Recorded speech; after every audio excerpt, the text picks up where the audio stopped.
Greetings, I'm Caffeine Ridge, and I'm back with this Sunday sampler. This week we're going to be taking a quick look at Baja Edge of Control HD. This is a re-release of a 2000, I believe it's 9 title, 2008-2009.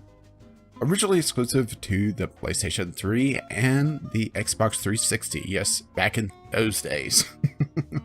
This is developed by THQ Games and Blitworks, or Blitworks.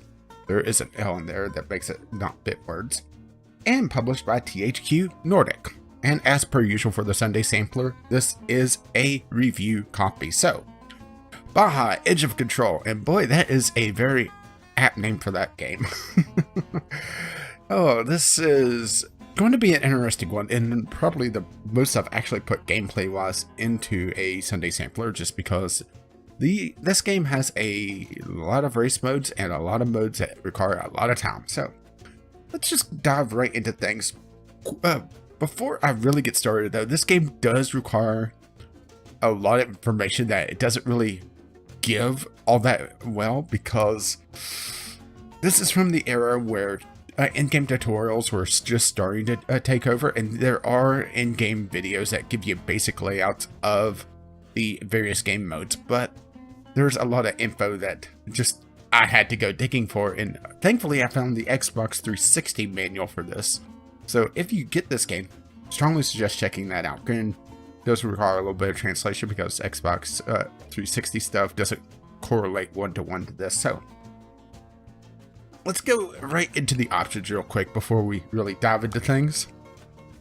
And I will say that I do have the in-game music turned off due to potential copyright concerns. It has a kind of a generic rock track. I mean, I have it turned off, so it doesn't really matter for this, but it's not bad. Really no graphic settings whatsoever outside of low, medium, high on the launcher and game adjust on this. But what I wanted to talk about real quick is controller. This is I'm using my emulated Xbox One controller, which is actually a PlayStation 4 controller, and there is no bindings. It is all presets, and this could prove to be some rather cumbersome presets for some of these, but mostly this is a concern for wheel support. There is an option in the launcher to do some rebinding, but it looks like it's mostly rebinding keyboard controls to various buttons on the wheel, and I'm not 100% sure how well it's going to support various wheels. So that is something I wanted to get off right out of the gate, is that wheel support is a little potential iffy on this, and there's a lot of people complaining about wheel support in the forums, and I was going through the forums a lot more than usual for our Sunday sampler. Mostly due to the fact that this game, doesn't really tell you a few things. Like, there's a thing called preloading the suspension. Doesn't mention it once in the game outside of supposedly a tooltip somewhere, or I should say a loading screen tooltip. So that's why it also gets back to the whole, really kind of need the manual for this, that it doesn't give you one, and it doesn't link it in Steam as well, which is a little irritating. And real quick, driving physics. I am playing on automatic transmission, mostly due to, watch the right stick on this. Notice camera. If I go down here and keep that on, but shift up, shift down, you may notice manual transmission. That has the camera on it, but it starts messing around with things on the base config, which is what I actually prefer using. It takes away your camera settings, which is irritating as hell. And camera 2, setting 2, it puts the gas and brake on the face buttons, so no, it's digital control there. Okay, so no camera control there that I could see. I mean, granted, you have next camera and everything, but no manual camera control, and that's kind of important in this game. So, on top of not really be able to drive stick all that well to begin with, I'm sticking with automatic transmission because of that, and that is also something that should be a concern if you prefer driving manually. So let's just dive right into, well, as it goes ahead and saves everything, into one other problem potentially is the Baja career and race modes. Baja career, and I'll go into career settings. Easy and hard. Now this doesn't just control the AI, as you could see in the scrolling text. It also adjusts the driving physics. And in simulation mode, it is, well, it's still an arcadey racer, but your car more resembles a skipping stone skipping across water than a car on a really smooth road, because these roads are really rough and you're driving really quickly, so it makes sense. But going from easy to hard changes both the AI settings and the driving physics, which is weird because if we go back to here and go into, let's just go Baja settings next, just to just go through that. I'll show you the different car classes in a moment. You may notice here, vehicle damage, full, able to change those. But AI difficulty is a granular scale, with the physics being a completely separate setting. Weird that they have it completely customizable here, but the Baja career mode doesn't have that, and you really need to play the Baja career mode in order to unlock most of this stuff. Because if I go into, well, Baja bug is your initial one, but I may have unlocked all of these because I have been playing the career, but we'll go into it. You have unlimited VW, you have 4x4, open wheel, mini trucks, full scale, class 1 unlimited, and then trophy truck as the full, with bonus class being a fun bonus for those playing through the career mode. So, but if we go into trophy truck, for example, you have the top tier stuff. Only the initial one is unlocked. Granted, these are all cosmetics, but this does show that a lot of stuff is locked if you want to have, your various trucks. And granted, all these appear to be cosmetic. There's no change in the bars. But it's just one of those things that it's weird that they have such a hard change between easy and hard mode. And those are drastic changes. So before we go into the career mode, and I'll do a couple of races there to show you gameplay, I realize I'm 7 minutes in and I haven't shown any real gameplay. A quick overview of the various race types. There's circuit race, which is just your typical go around a track. Rally race, which is pretty standard, point A to point B, going as fast as possible. Hill climb is an interesting one. It is a essentially circuit race, only on a race course that would make billy goats sweat, or mountain goats sweat, I should say. You have to really just survive, and with the car damage on, it's actually very tough. Up in class is all of the various classes in the game on a single track, with the slowest classes in the front and the fastest classes in the back, and the idea is to complete the, I believe it's 2 laps first. And the idea is that the slower racers are having to block while the faster racers have to get past. And they're also spread out enough so that on an ideal lap for each one of the classes, they would take approximately the same amount of time. Interesting idea, and I realize it is, it's not invented in this game, but you don't see that too often. And Baja is essentially a rally race, but over a very, very long stretch of time.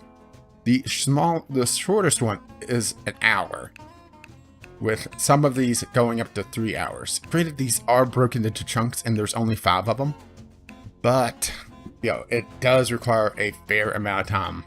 Matter of fact, the Baja 1000 takes place in all the locations, if I'm reading that correctly. So it's one of those things that if you want a game that has very long races, well, this is one for you. If you haven't already figured that out. So let's just go ahead, jump into career mode, resume my career. I'm only into the 3rd class with the 4th one unlocked already. I'll go into my garage and show you. Vehicles, I have the Baja Bug. Actually, I have one for the unlimited Baja VW, and then I have a Jeep Wrangler for the 4x4 class. So I only have 3 different vehicles right now, one for each class. I could get more and just stick with a particular class, but there's really no reason to do that because they all seem to be cosmetic. And you may notice that my Unlimited and my Baja bug have sponsors, but my Jeep Wrangler does not. Sponsorship is a weird thing in this game. You are only offered sponsorships after a race, and sponsors will only pay you a certain amount based on the number of body panels that make it to the finish line. And there's no way to repair them during a race. You can repair damage in the pits or with a helicopter, depending on your race mode. But it will not repair body damage. It's only the system damage, the engine, the replace tires, that sort of thing. So you are going to be in trouble if you're looking for really relying on your sponsors and you race hard. Or you'll just end up running the same races over and over again to build up money. So let's just finally dive in. Oh, shit, I forgot one other thing, is the tuning. Tuning is an odd thing in this game. I honestly don't mess with it that much because it's such a pain to go all the way back to this menu. You have to go past, I think, 2 different loading screens and then save your tunes individually to the car. And there's no way to really do it easily on the racetrack. So unless I'm wanting to change something that's indicative to the car class, like a car is understeering, and the different classes do handle pretty differently, especially due to their weights and their engine power, of course. I don't really mess with this all that much, which is a little strange for a simulation game. So let's just dive right into a race. I'll pick up where I left off in my career. I'm actually just about to leave this this different division. There's, as you can see, the different classes: Baja, Bug, EW, and I do believe I have this set for. I'm just checking to see how long I've played. I've gotten, oh, right there it is, right under 3 hours on the career itself with 18% complete. So that gives you a little bit of idea for the amount of time it takes. And I wanted to double check my career settings. Yeah, okay. Because, yeah, there's, like I said, there's a big difference between easy and hard on that. So the careers are subdivided into their experience points. So in order to go to the next one, which is the open wheel, which I do not own a vehicle for, you have to have a certain amount of experience overall. You can see, for example, I've just barely got enough, I think, to enter. Yeah, I could enter all of these if I had the vehicle. The experience is only given once on a victory, or I should say at maximum victory, or coming first place, maximum victory. That's a lovely way to put it. Maximum victory. Coming first gives you all the experience for that event, and it forces you to go through the different ones. Granted, you can get by with getting first place in most of them, and also gearing up your vehicle definitely helps. Granted, there's not a lot of options, at least in the early classes. Maybe later on it becomes a more strategic way to build up your vehicle. I should say there are more strategic options, but for now there really isn't. Well, 13 minutes and we haven't even started racing. That's a new one. So let's just go, Who's Your Daddy Energy League? That sounds lovely.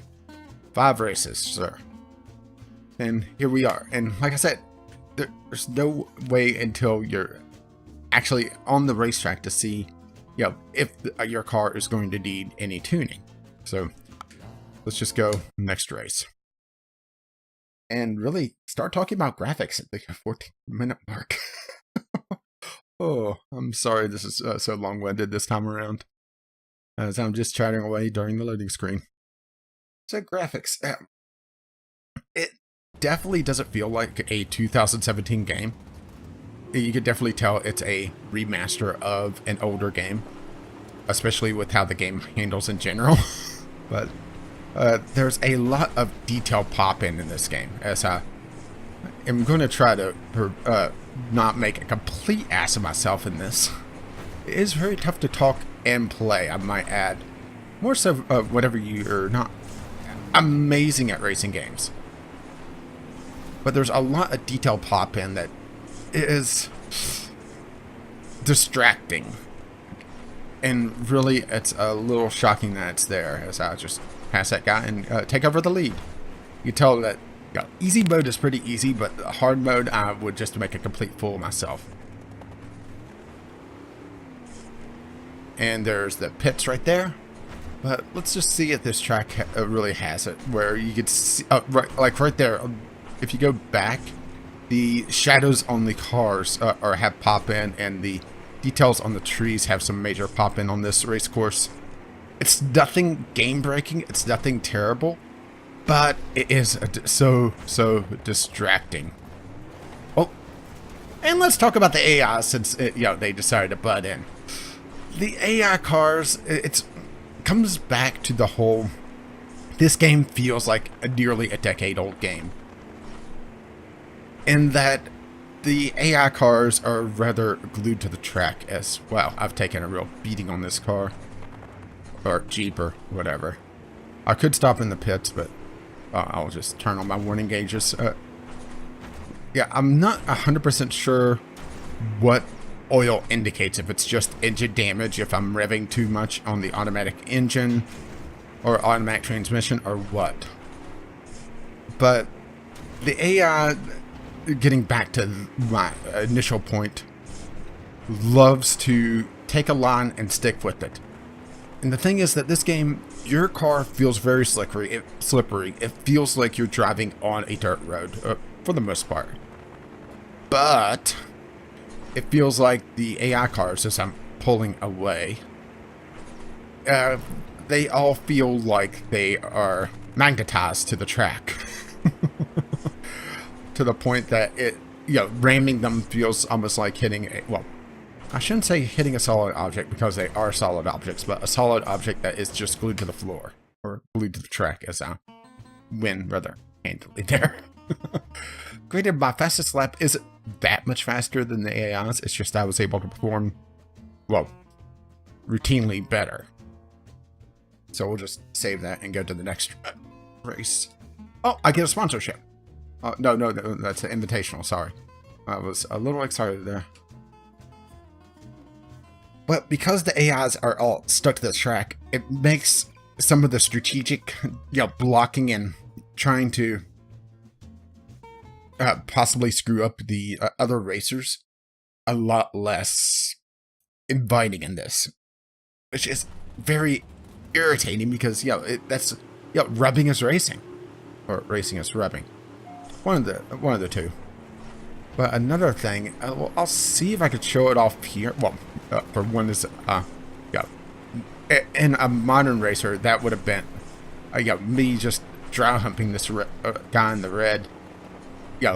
He would have been spun out by now. Especially as I'm trying to perform a pit maneuver, and he's just not having it. It feels like their cars are forged in the heart of a neutron star. But what I'm wanting to show, well, outside of, just how ridiculous that is, is that the hitboxes are also, it has some sort of weird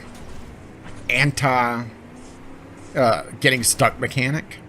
And it's more prevalent on the open wheel racers, so it may just be that, where there's some sort of invisible wall with the cars where they'll not really hook up, and also sometimes slip through one another. Not like they're just ghosts, but well, I was finally able to knock one off the track. Granted, I had to power slide into them, but being able to phase through them, like the different models of the cars for the class, doesn't really matter all that much. And it's just a very, very strange thing. Not game breaking once again, but it's just an off feeling, for especially whenever they try to market this as a sim. And it really makes me wonder, at least for a modern racing game, where does this fall? I would call it an arcadey sim, at least on the harder difficulties.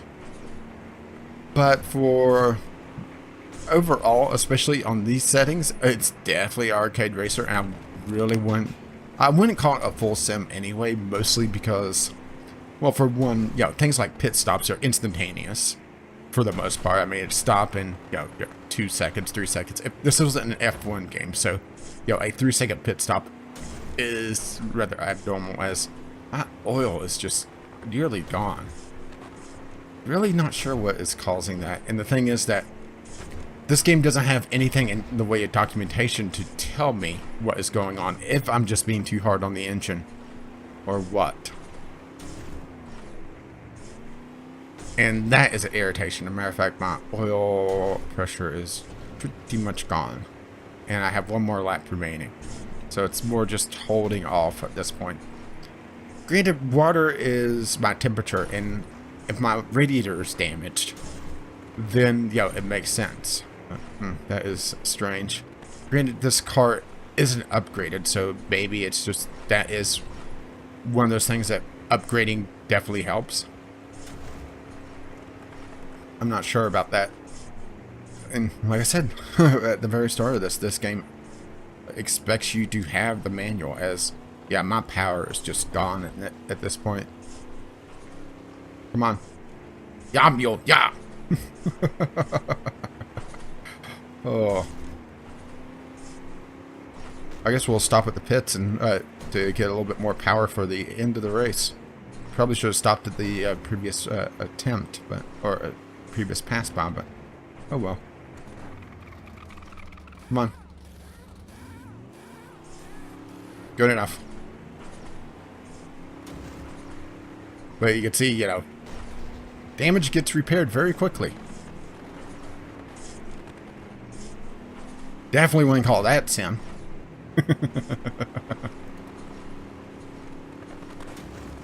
As I'm just trying to focus a little bit to get in the race.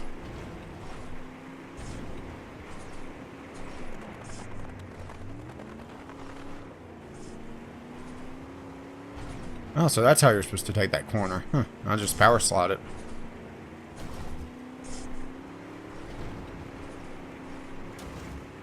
And that is one other a little bit of oddity, is that the game doesn't really tell you when the race ends.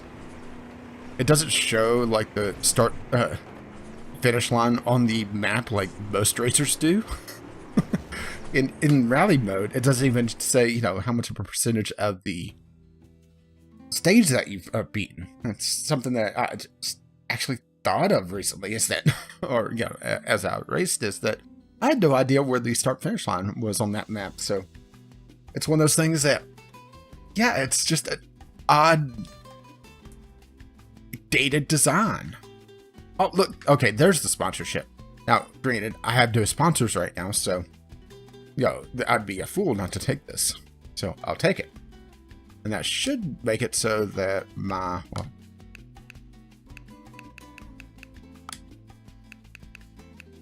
car, come on, slowly rotate. Yeah, I have sponsors. Granted, they look terrible on this, but still. Sponsors.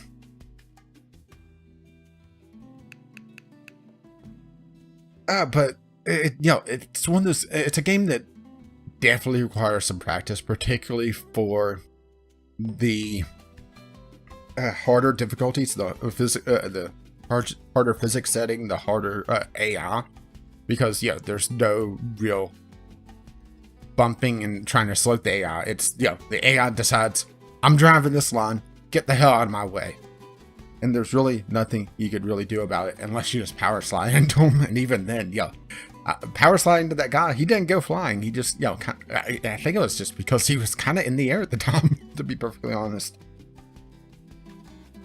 And I think that is pretty much it. Oh, multiplayer. This does have local split screen and online multiplayer. And it's dead. According to the Steam charts, there's under 50 people playing it on launch day. And, I tried a couple times and I just couldn't get a game. And it's one of those things that, if you want to play with friends, this is also possibly problematic because there's no lobby system whatsoever. there's just no way to routinely get into people's games unless you just happen to be luck of the draw, which it's one of those things that it's just a weird way to set it up. Granted, if there's no one really playing, then it's kind of easy because it's going to be the only lobby available, but it's one of those oddities. It definitely feels like just a graphics overhaul, and that's about it, especially with just how dated some of the gameplay mechanics are. There's something called preloading. Just no idea what it does. There's achievement for doing it 5 times. I've never even been able to figure out how to do it once. Manual says, press and hold left stick. No idea. But I think that pretty much wraps us up for this. I was hard on this game for its dated gameplay designs, but I actually kind of enjoyed this.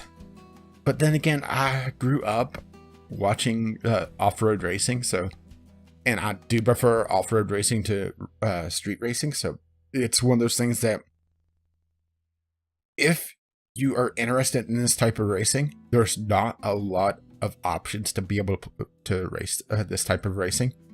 You have this and dirt, and dirt has gone more on the simulation side than anything, so you really have this, and that's about it, at least on PC. And the thing is, this is also due to PC. If you haven't played on the previous console generation, this wasn't even an option for you to play, so there you go. Overall, it's not a terrible game. It is dated, like I said, and there are some issues, and there's also some reports of hood camera issues. I haven't had that, but it may just be luck of the draw.